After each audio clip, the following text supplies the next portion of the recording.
আমাদের যে মেমেন্টো তার হাতে তুলে দিচ্ছে সুব্রতা, আর আমাদের যে স্মরণিকা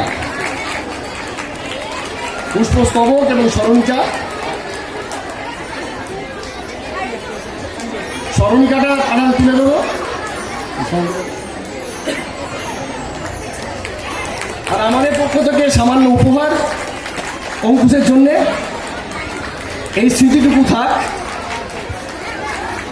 আবার বলি, তার সমস্ত পেশাদারিত্ব ভুলে আমাদের আমন্ত্রণে সাড়া দিয়ে আমাদের গ্রামের ছেলে অঙ্কুশ আমাদের গর্বিত করে। তার মাথাটা প্রায় আকাশ ছুঁয়ে ফেলেছে, কিন্তু পাটা মাটিতেই আছে।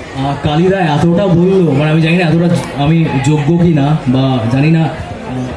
আমার কাছে সব থেকে যে বললাম আমি, আমার কাছে বড় প্রাপ্তি হচ্ছে যখন ওই সামনে থেকে আমি, আমাদের ক্ষেত্রে কি আর্টিস্টদের এই আলোগুলোর জন্য না সবাইকে দেখা যায় না পেছনটা, কিন্তু কি হয় এই যখন করতালিটা শুনতে পাই না, ভেতর থেকে মনে হয় যেন কেউ বলছে গা, তুই আরো গা, ফাটিয়ে গা, আমরা আছি তোর সাথে। তো এগুলো এক একটা ব্লেসিংস, এই যে তোমাদের হাততালিগুলো, চিৎকারগুলো, এগুলো একটা ব্লেসিংস। তো এইভাবে এগিয়ে যাক। আমরা একটা ছোট্ট সময়ের জন্য পৃথিবীতে এসেছি, আনন্দ করতে করতে বেরিয়ে যাব। আজকে স্যারও এখানে আছে, বিশ্বজিৎ স্যার, যার কাছে আমি মারও খেয়েছি, স্যারকে গ্রিন রুমে বলছিলাম, সেই স্মৃতিচারণ হচ্ছিল। স্যারের কাছে মার খাইনি এরকম কেউ নেই, তার মধ্যে আমিও একজন। এবং এখন খুব প্রাউড ফিল করি মারটা খেয়েছি বলে, মানে এখনো ভদ্র আছি সম্ভবত, মানে জানি না, সেটা তো মানুষ বলবে। বা সভ্য আছি, মান হুশ দুটো সমন্বয় এখনো আছে এই মানুষগুলোর মার খেয়েছি বলে।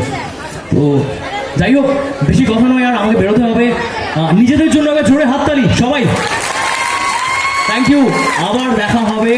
আর বারে বারে আর আশা হবে না, বাট আমার আশা হবে আবার গুপ্তিপাড়ার কোনো অনুষ্ঠানে তোমাদের সাথে দেখা হবে। আপকামিং একটা খুব ভালো ভেন্যু আমি আজকে এখানেই বলে যাচ্ছি, SMIT অডিটোরিয়ামে আগামী 17th of January একটা ফেলিসিটেশন প্রোগ্রাম হতে চলেছে, গর্বের গুপ্তিপাড়া।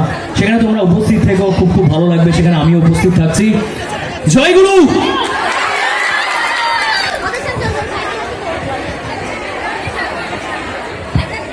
হ্যালো, এরপর আমাদের সামনে